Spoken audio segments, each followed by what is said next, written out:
तो हेलो दोस्तों, तो चलिए स्टार्ट करते हैं एक्सरसाइज 3.1। पहला क्वेश्चन क्या है। 10 student of class 10 took part in mathematics quiz. 10 student class 10 के मैथमेटिक्स क्विज में पार्ट लेते हैं। If the number of girls is 4 more then the number of boys, find the numbers of boys and girls who took part in the mathematics quiz. तो कहीं ना कहीं boys और girls की बात हो रही है, तो इसको एज्यूम कर ले रहे हैं। सॉल्यूशन फर्स्ट है आपका, let number of boys be x, girls हमने वाई मान लिया। टोटल स्टूडेंट की बात करें तो आपके 10 है, गर्ल्स प्लस बॉयज़ मिला के टोटल 10 है। सेकंड कंडीशन क्या है, 10 स्टूडेंट है टोटल, तो आपका हो गया गर्ल्स प्लस बॉय मिला के took part in mathematics quiz if the number of girls is 4 more then the number of boys. तब जो गर्ल्स हैं वो 4 मोर है बॉयज़ से, नंबर्स ऑफ गर्ल्स और बॉयज़ हमें बताना है, तो इसको हम फर्स्ट में पुट कर देंगे।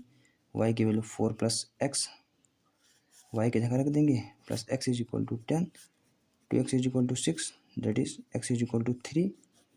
यहाँ से वाई कितना आ जाएगा आपका 10 माइनस 3, दैट इज़ वाई आपका आ जाएगा 7। तो जो आपकी गर्ल्स हैं, गर्ल्स 7 हैं और जो बॉयज़ हैं आपके, बॉयज़ आपके 3 हैं। सॉल्यूशन फर्स्ट हो गया आपका। सॉल्यूशन आपका सेकंड है, solution 5 pencils and 7 pens together cost इतना, whereas 7 pencil and 5 pens together cost इतना, find the cost of 1 pencil that of 1 pen। हमने मान लिया लेट कॉस्ट ऑफ 1 पेंसिल भी एक्स, हमने मान लिया लेट कॉस्ट ऑफ 1 पेंसिल्स भी एक्स, पेंस को हमने वाई मान लिया, तो इक्वेशन आपकी बनेगी, फर्स्ट इक्वेशन बनेगी 5x plus 7y is equal to 50। Second equation बनेगी आपकी कितना, 7 pens and 5, 7 pencils and 5 pen, 7x plus 5y is equal to 46। आप लोग इसको दोनों को सॉल्व कर लीजिएगा, चाहे बाई एलिमिनेशन चाहे बाई सब्स्टिट्यूशन। दूसरा क्वेश्चन है, on comparing the ratio find out whether the line represent the following pair of linear equation intersecting at a point or parallel.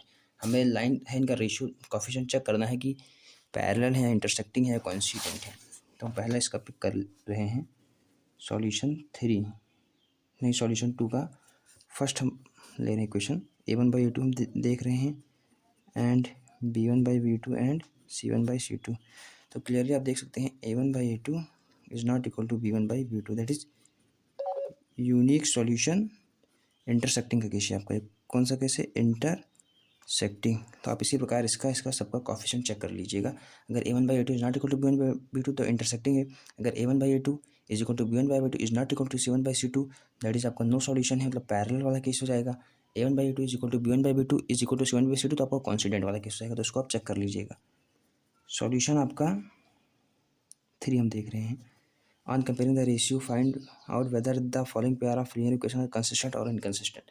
तो आप कंसिस्टेंट का केस जानते हैं, अगर यूनिक होगा यानी a1/a2 is not equal to b1/b2, या फिर पैरेलल वाला होगा a1/a2 is equal to b1/b2 is equal to c1/c2, तो लाइन आपकी कॉन्सिडेंट होगी, नहीं तो आपकी लाइन इनकंसिस्टेंट होगी। तो आप कंसिस्टेंट के लिए सिंपल सा वही केस था आपका। तो फर्स्ट इक्वेशन पिक करिए, 3x plus 2y is equal to 5 and 2x minus 3y is equal to 7। आप इसका कॉफिशिएंट देखिए, a1 का 3/2 is not equal to b1/b2, consistent है आपका, इसका सॉल्यूशन होगा। तो आप इसी प्रकार बाकी का पार्ट्स भी कर लीजिएगा। हम सॉल्यूशन 4 पे आ जा रहे हैं। कह रहा which of the following pair of linear equation are consistent and inconsistent, obtain the solution graphically. इसका सॉल्यूशन में ग्राफिकली भी निकाल। तो इसका देखिए, इसको हम 2 से डिवाइड करा देंगे सेकंड इक्वेशन को, तो x plus y is equal to 5 और दूसरी भी आपकी x plus y is equal to 5 हमने डिवाइड करा दिया किससे, 2 से। तो आपको देख कर ही लग रहा है कि आपका क्या है, कॉन्सिडेंट है, दोनों सेम इक्वेशन है। तो आप इसका a1/a2 is equal to b1/b2 is equal to c1/c2, तो आपका को इंसिडेंट वाला केस है। तो आप x plus y is equal to 5 पे आप इसका वो निकाल लीजिए पॉइंट एक्स वाई, एक बार x को 0, y5 एक बार y को 0, x5। आप इसका वो बनाएंगे 1 2 3 4 5, 1 2 3 4 एंड 5। इसका x का 0,5, इसका 5,0। ये आपकी इस इक्वेशन दोनों कॉन्सिडेंट हो जाएगी, एक के ऊपर एक, दोनों इक्वेशन इसी पर आ जाएंगी। तो आपका 4 हुआ। इसी प्रकार आप बाकी के पार्ट्स कर लीजिएगा।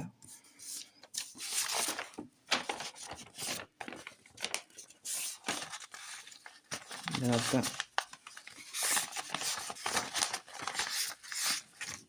ये वाला है, half the perimeters of rectangular garden whose length is this more than its breadth is इतना, find dimension of the garden का।